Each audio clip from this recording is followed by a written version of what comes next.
Okay, I'll admit, I initially was hesitant to make another video on Black Lagoon. However, after going back and watching that original analysis, I came to the conclusion that I simply didn't do an adequate job of breaking down why I think this show is so special. And that reason is the immaculately written relationship between Rock and Revy. These two are the principal characters for a reason. The entire anime is built on the back of their relationship, and I would argue the relationship itself is the overarching point of the entire show. So let's talk about it.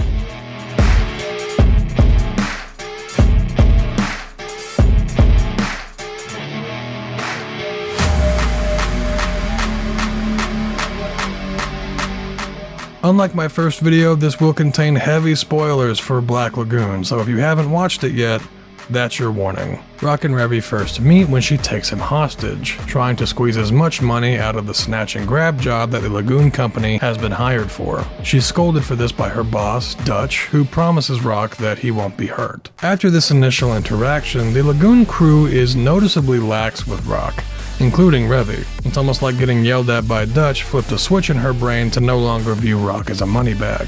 At one point, the crew invites Rock to go with them to a local bar, at which he eventually gets into a drinking contest with Revy after she teases him about not being able to hold his alcohol. Even this early in the series, it's clear that these two have a bizarre yet undeniable chemistry, and after this, Rock comes up with an admittedly harebrained plan to save himself and the Lagoon company during a massive action sequence, and thankfully, it pays off. Once the dust settles, Rock is offered to go back to his old life, but refuses, opting instead to stay with and work for the Lagoon company. This is a big moment for Rock, as it's basically his own way of reclaiming independence from a life that he hated, and Revy seems to be pretty happy about it too. Since Rock is kind of a weasel in the first couple episodes, I think she might even be proud of him for standing up for himself. So with that synopsis, you'd probably think these two go on to have a pretty stable camaraderie, give or take a few more drinking contests, and you'd be right. In a few more episodes.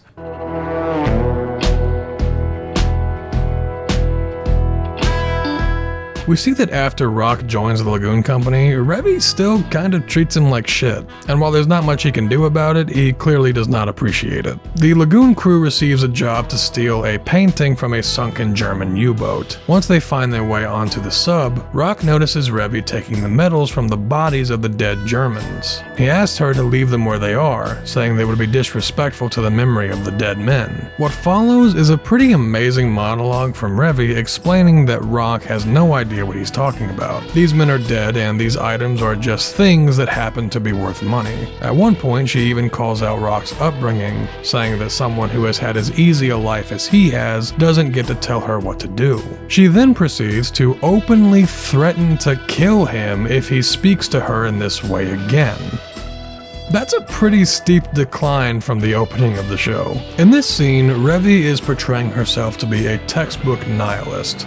Nothing in the world matters, so I'm going to do whatever I want.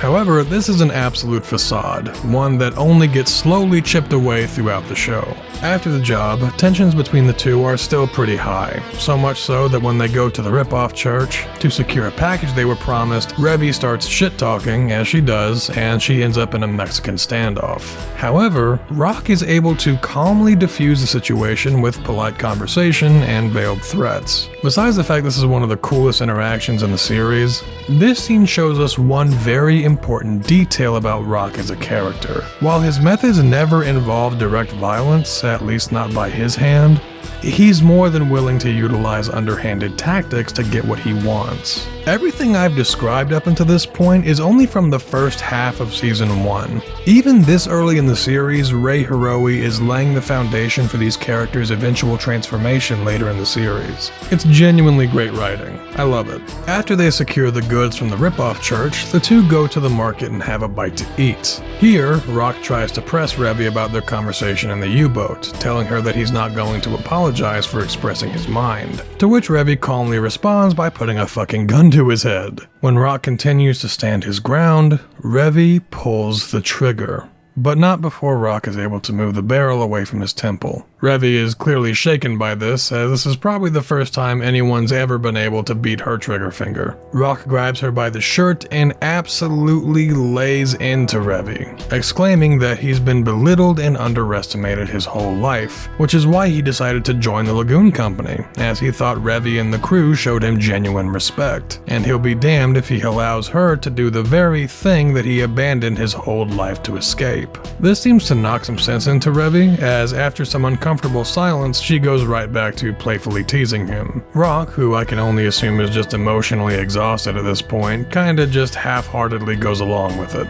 There's also a really funny scene with a cop that shows up that Revy apparently routinely bribes. He basically has to convince them to come down to the station to fill out some paperwork. And it makes sense given that she did just try to execute someone in full view of the public. And it's here where we get that scene. The two sit in the back of the cop car as Rock smokes a cigarette that one of the cops lit for him. Revy pulls out her own cig and asks Rock for a light.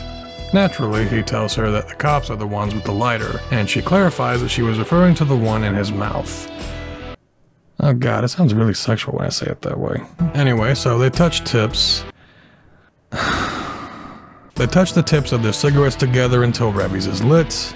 After this, they sit back and relax, ending that episode. From this point on until the climax of season 2, Rock and Revy seem to have a pretty stable relationship. Despite their constant banter, they always have each other's backs and seem to genuinely enjoy one another's company. But a noticeable pattern begins to emerge in each arc throughout the anime. This pattern usually involves Rock getting in a little too deep with whatever situation the Lagoon crew is in, and Revy ultimately having to save him. I initially thought this was just a trope that the writer was using because it was easy to insert these characters into it. That is, until I watched the final arc of season 2.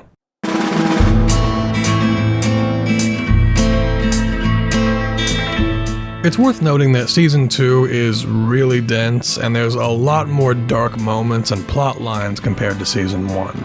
But it would be way too much to cover here, so we're just going to focus on the most important bit from the end of the season. Balalaika, the head of a Russian mafia calling itself Hotel Moscow, has business with a dying Yakuza family in Tokyo, and enlists Rock to be her translator.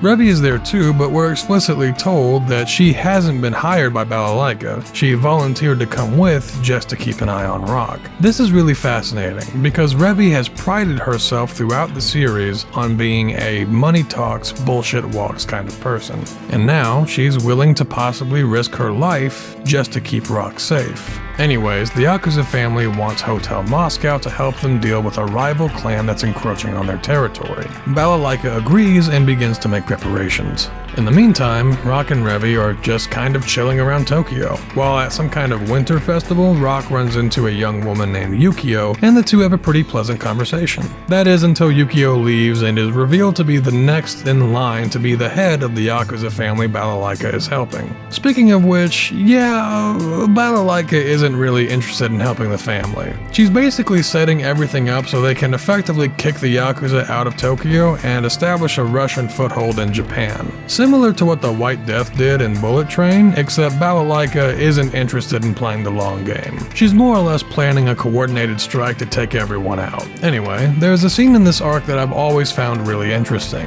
Revy follows Rock to his old neighborhood so that he can visit his old home, asking Revy to stay behind and wait for him. The interesting part is that Revy fully expects Rock to take this opportunity to leave and never come back. Obviously, he comes back, but the notion that she was so sure that he would abandon her speaks volumes about her mindset when it comes to people that she cares about. Back to the main plot for a moment. So, the head of the Yakuza family realizes what Balalaika is trying to do and tries to put a stop to it, but that goes about as well as you think it does. Rock realizes that Balalaika's plan will likely result in the death of Yukio, so he tries to talk her down. She doesn't appreciate this, and responds by putting a gun to his head and politely telling him to touch grass. Two things about this scene. Number one is Revy's reaction. She is visibly and audibly panicked at the notion of Rock being harmed, so much so that once Rock is released and Balalaika leaves, she scolds him about how reckless he was trying to confront Balalaika. This is a first for Revy in a couple different ways. This is the first and only time we see Revy exhibit any genuine fear or panic, and it's only at the notion of Rock being harmed. It's also the first time she openly expresses her concern for Rock. The other thing in this scene is Rock's reaction. He doesn't seem to really grasp how close he just came to death, and he just hand waves away Revy's concerns. He seems more disappointed in himself than anything, an interesting detail that's actually about to be explained in what happens next. Following the death of the head of the family, Yukio is forced to assume leadership, an outcome that she doesn't seem all that opposed to. At one point she states that she would happily die for the family, as she knows they would do the same for her. Jesus, this fucking 16-year-old is more responsible than most adults I know in real life. She tries to mobilize her troops to confront Balalaika, but unfortunately some of her men are killed and she is kidnapped by a rival gang led by some asshole that used to work for the family. Meanwhile, Rock is able to convince Revy to help him try to save Yukio, despite the fact that that would put them in direct odds with Balalaika, which is obviously not a good thing. However, they arrive too late and have to mount a rescue with one of Yukio's bodyguards. Side note, this guy is awesome. He's great. Honestly wish there was more of him. The rescue actually goes off without a hitch for the most part, but once Rock gets Yukio to safety, we get arguably one of the most important scenes in the anime when it comes to understanding Rock as a character. At this point, Yukio is fully aware of Rock's involvement in the situation, and she questions why he would go so far out of his way to do all that he's done. And Rock basically responds by lecturing her about how she's too young and innocent to be involved in this life of crime, to which Yukio responds with one of the coldest knowledge drops I think I've seen in any show. She theorizes that Rock didn't save her because he cared about her. After all, they didn't even really know each other. The two had one pleasant interaction before everything went to shit, and that was all. And Rock clearly had no clue how dedicated she was to her clan either. She goes on to imply that the only reason he saved her was to sate his own hubris. He's not doing it because it's the right thing to do, he just wants to be the hero. This deconstruction of Rock's character completely recontextualizes his every action throughout the entire show, and is all but confirmed by what he does next. Yukio leaves with her bodyguard to tend to the rest of her clan, and Rock returns to Balalaika. He then requests Balalaika to wipe out Yukio's clan so that she won't have any reason to stay in the life of crime. Even Balalaika is like, oh, holy shit, are you fucking serious? She says she would agree, but she recently received word that Yukio herself disbanded the clan. And again, Rock doesn't seem upset by this news, but he's visibly disappointed, almost like he's sad that he can't live up to his own plan. But it's then revealed that Yukio and her bodyguard are actively coming after Balalaika, and Rock tries one last time to quote-unquote save Yukio, and it goes about as well as you would think at this point. Revy catches a sword to the shin while having to kill Yukio's badass bodyguard, and Yukio ends up taking her own life, as now her whole family is gone and she has nothing else to live for. When this happens, Revy begs Rock to look at her and not Yukio. Even after all of Rock's scheming, essentially using Revy as a tool for most of this arc, Revy is still desperate to protect him, both physically and mentally. Sadly though, she is unsuccessful, as Rock looks on in horror as Yukio takes her own life. And that's pretty much where the original series just kind of ends. Rock and Revy go back to the Lagoon Company, and Balalaika sends Rock a photo of Yukio, almost as if to mock his efforts to save her. This arc did a couple of important things for these characters. Firstly, it showed how much Revy really cares about Rock. And second, it reveals Rock as this kind of wolf in sheep's clothing, and that he's willing to cross ethical lines to get what he wants if he deems it necessary. It goes without saying that the events of this arc deeply affected the relationship between Rock and Revy moving forward, and the final piece of this puzzle lies in the 5-episode OVA that released 3 years after the end of Season 2, Roberta's Blood Trail.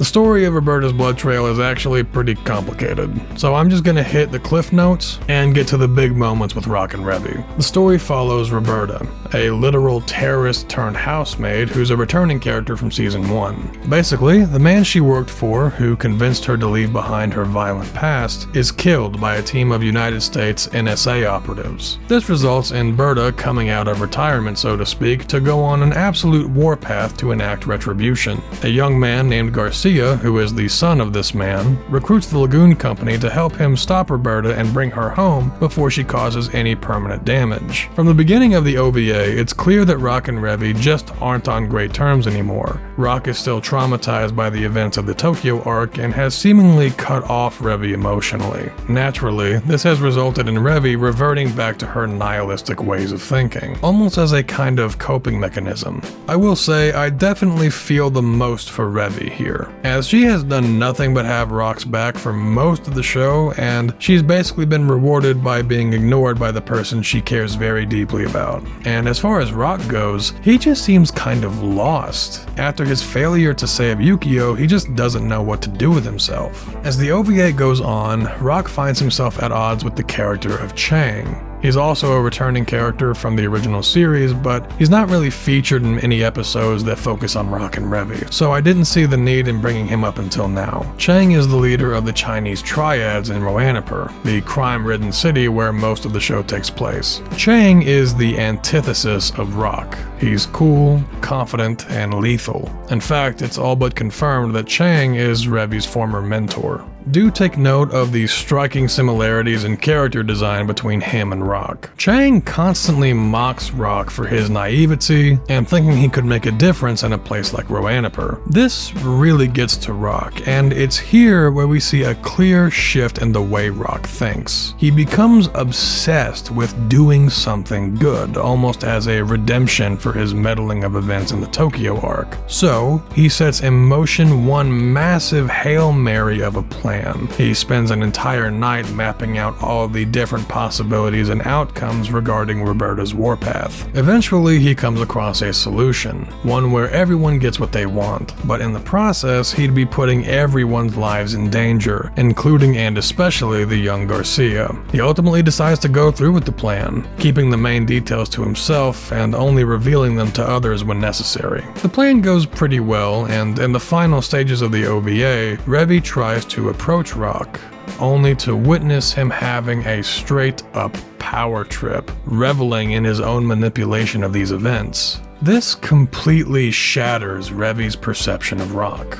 Throughout the series, Revy has viewed Rock as this kind of symbol of innocence, one that she has been desperately trying to protect. And in this moment, she realizes that Rock, if nothing else, has always had the potential to be no better than she is. Revy is a deeply self-loathing character. She puts on the facade of this nihilistic, bloodthirsty loudmouth, but in reality, she's a scared, lonely woman who only knows how to deal with her problems through violence.